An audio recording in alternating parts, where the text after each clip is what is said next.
नमस्कार साथियों, मैं सनत मल्ला मुकेश सहनी। आप तमाम हमारे साथी फेसबुक लाइव पे जो जुड़े हैं, सभी साथी को और पार्टी के पदाधिकारी को सबको धन्यवाद देता हूं। बहुत काफ़ी लंबे समय के बाद मैं आप लोगों के बीच में आया हूं। आप देख ही रहे कि चुनावी साल है और चुनाव साल में हम लोग दिन रात पटना में बैठकर मेहनत कर रहे हैं।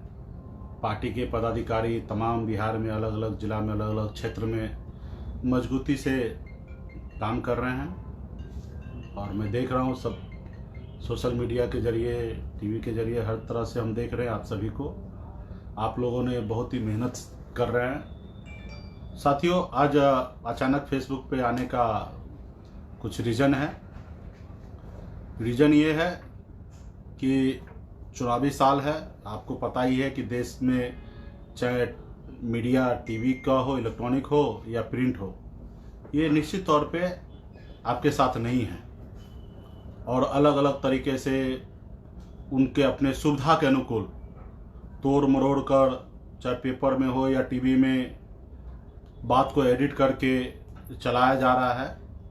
और मैं देख रहा हूँ कि इसके कारण हमारे फेसबुक फ्रेंड को भी काफ़ी निराशा का सामना करना पड़ा या गुस्से का सामना करना पड़ रहा है, गुस्सा कर रहे हैं। तो ऐसी बात नहीं है। मैं स्पष्ट करने के लिए मैं आप लोगों के बीच में आया हूँ कि मजबूती से आप अपना काम कीजिए और आपके संगठन के, पार्टी के दम पर आप लोगों ने हर लड़ाई को आपने जीता है। अब मजबूती से हमेशा आपने सफलता प्राप्त किया है।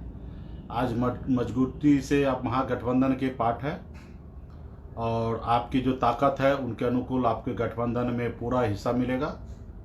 अब बहुत हद तक हम कह सकते हैं कि सब चीज़ क्लियर है। कुछ समय का इंतज़ार है, वो समय बहुत जल्दी हफ्ते रोज के अंदर ही आ जाएगा। हम लोग चाहते हैं कि एनडीए पहले आगे आए और मजबूती से आपको सम्मान मिलेगा। और बहुत हद तक मैंने कहा ना कि सारे चीज़ क्लियर हो चुका है। बहुत जल्दी प्रेस कॉन्फ्रेंस होगा, आप सभी को पता होगा। और हर पार्टी चाहेगा कि हम ज़्यादा से ज़्यादा सीट लड़ें, तो वही सोच हमारी भी पार्टी का है। सरकार में ज़्यादा से ज़्यादा हिस्सेदारी मिले, वही हमारी सोच है। लेकिन एक दो सीट कम ज़्यादा, उसके लिए हैप्पी पार्टी कोई बहुत बड़ा इशू नहीं मानेगा। और हम लोगों को लड़ाई लड़ना है और जीतना है। आज टीवी मीडिया में अलग अलग तरीके से तोड़ मरोड़ के अलग अलग खबर दिखाया जा रहा है, उल्टा सुल्टा दिखाया जा रहा है, जबकि सच कोसों दूर है। मतलब आप कह सकते हैं कि 5% भी सच्चाई नहीं है जो टीवी मीडिया में चल रहा है। तो इसके ऊपर आप ना जाए और अपने पे भरोसा रखिए। आप जो भी चाहते हैं वो आप हासिल कर लेते हैं, तो भला आपको घबराने की क्या बात है, सोचने की क्या बात है। तो इसलिए हमारे जितने भी साथी हैं, महागठबंधन धर्म का पालन करें, महागठबंधन में रहकर महागठबंधन की बात करें और अपने संगठन को, अपनी पार्टी को मजबूत करने के लिए लगे। किस तरीके से हमारी सरकार हो उसके ऊपर विचार करें। और हम लोग पूरे प्रदेश में, हर जिला में, हर प्रखंड में नज़र रखे हैं, एक अच्छे पॉलिसी बना रहे हैं। और पॉलिसी जब सारे रेडी हो जाएंगे तो आप लोगों के बीच में सारी चीज़ आ जाएंगे। आपके पास इतनी ताकत है, कोई कल्पना भी मत कीजिए कि आपको छोड़ के कोई आगे चलने का कोशिश करेगा। भाई, अपने एक विधानसभा में 26,000 वोट लाके आपने दिखा दिया है, 15% से अधिक वोट लाके दिखा दिया है, तो फिर भला आप कैसे क्यों घबरा रहे हैं? आप जब कुछ नहीं थे, आपकी पार्टी नहीं था, आप कहीं पे नहीं थे, तब आप इतना उपलब्धि आपने पा लिया है। 6 महीना पुराना पार्टी आपके गठबंधन के साथी बन गए हैं और अभी तो आपके पास हराने और जिताने का पास क्षमता है। तो और हम लोग अपने आप में गर्व करें और लेफ्ट राइट कुछ सोचना नहीं है। आप लोग अपना काम कीजिए, हम अपना काम करें, आप हमारे पर भरोसा कीजिए। आपको हमने कभी निराश नहीं होने दिया, कभी भी निषाद क्रांति को झुकने नहीं दिया।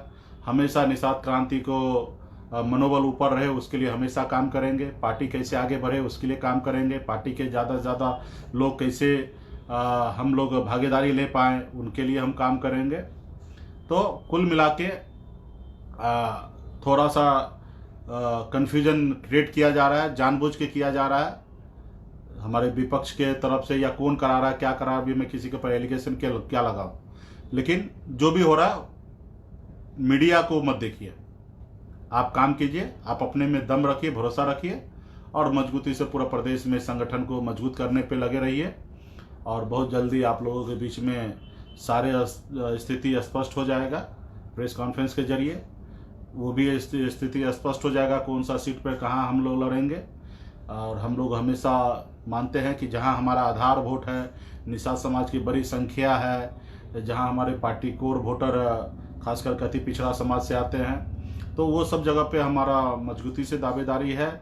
और हम तो कहीं पे नज़र नहीं आ रहा हमको कहीं पे कोई खामियां, तो इसलिए मैं कह रहा हूँ, तो मतलब मैं कह रहा हूँ जब कोई समस्या होगा, कोई तकलीफ होगा तो मैं सामने आपको खुल के कहेंगे। जब भी मैं अपने आप को कमज़ोर था तो हमेशा आपसे सहयोग में लेते रहा और आपका सहयोग मिला, तब आज मैं मजबूत बना हूँ। तो जब भी जो भी निर्णय लेना रहेगा तो वो लिया जाएगा, लेकिन जब भी होगा तो दुनिया से क्या, हम आपको सामने से पहले बताएंगे कि ये समस्या है। लेकिन आज मैं कह रहा हूँ कि कोई समस्या नहीं है, मजबूती से हम महागठबंधन में हैं और तमाम साथी महागठबंधन धर्म का पालन करें और महागठबंधन के अनुकूल अपने पार्टी को मजबूत करें। हर गांव, अपने पंचायत में अभी एक नया कार्यक्रम हम लोग लॉन्च कर रहे हैं, जिला कमेटी चले गांव की ओर। तो हमारे जिस तमाम पूरे बिहार में जितने भी जिला कमेटी के सभी पदाधिकारी हैं वो गांव की ओर मूव करेंगे। हर रोज़ अलग अलग गांव में विश्राम करेंगे, अलग अलग प्रखंड में कार्यक्रम करेंगे। जब तक बिहार में आचार संहिता लग नहीं जाए तब तक इस तरीके का कार्यक्रम आप लोगों को करना है। अलग अलग प्रखंड में आप लोग रात्रि विश्राम कीजिए। प्रखंड में अलग अलग पंचायत में हमारे जो पार्टी के सपोर्टर है, कोर वोटर है, उन लोगों को जागरूक कीजिए। पार्टी में जो संगठन पे काम करना है उस पर आप काम कीजिए, क्योंकि जो हम लोग रणनीति बनाए थे कि मार्च में जुब्बा सहनी के शहादत दिवस के बाद और गंगा यात्रा के बाद हम संगठन में मजबूती से काम करने वाले थे, लेकिन कोरोना महामारी के कारण हम लोग जो काम हमको मार्च, अप्रैल, मई में करना था वो काम अभी हमें करना पड़ रहा है। तो उस काम में बहुत हद तक 90% लोग काम कर चुके हैं, लेकिन 10% जहाँ पे भी समस्या है उसको समय रहते हुए सुलझा लीजिए, क्योंकि कभी भी बिहार में आचार संहिता लागू हो जाएगा। चुनाव आयोग ने स्पष्ट कर दिया है कि नवंबर के आखिरी महीने के लास्ट तक में चुनाव संपन्न कर लेना है। तो डेट क्या होगा, कब होगा, क्या होगा, ये सारी चीज़ें तो जब चुनाव आयोग आप लोगों के बीच में रखेंगे तो हम लोगों को पता चलेगा। लेकिन ये तो स्पष्ट हो चुका ना कि नवंबर लास्ट से पहले चुनाव संपन्न हो जाएगा। तो आप लोग मजबूती से संगठन पे काम कीजिए और सोशल मीडिया पे जो चल रहा है या टीवी मीडिया में चल रहा है, पोर्टल न्यूज़ पे चल रहा है, उसके ऊपर ध्यान मत दीजिए। और पटना में हम लोग बैठे हैं, हमारे अच्छे लोग भी है, दोस्त भी है और बहुत गलत लोग भी है। कह सकता हूँ कि खुलेआम कुछ लोग ब्लैकमेल करने का कोशिश करता है, खास करके मीडिया में। मुझे तकलीफ़ होता है, लेकिन क्या कर सकते हैं, आपका समय नहीं आया है तो लोग आपको इग्नोर करेंगे, आपके बारे में गलत सलत सारी चीज़ें निकालेंगे। तो अभी हमारे पास समय उनसे लड़ना नहीं है, अभी समय है अपना काम करना। तो इसलिए साथियों, बहुत जल्दी आप लोगों के बीच में फिर मैं आऊँगा। आज सिर्फ ये कन्फ्यूज़न जो लोगों में मीडिया के द्वारा फैलाया जा रहा है उसको मैं दूर करने के आप लोगों के बीच में मैं आया हूँ। बहुत बहुत धन्यवाद। आप सभी फिर से संगठन पे मजबूती से काम करें। बहुत बहुत धन्यवाद।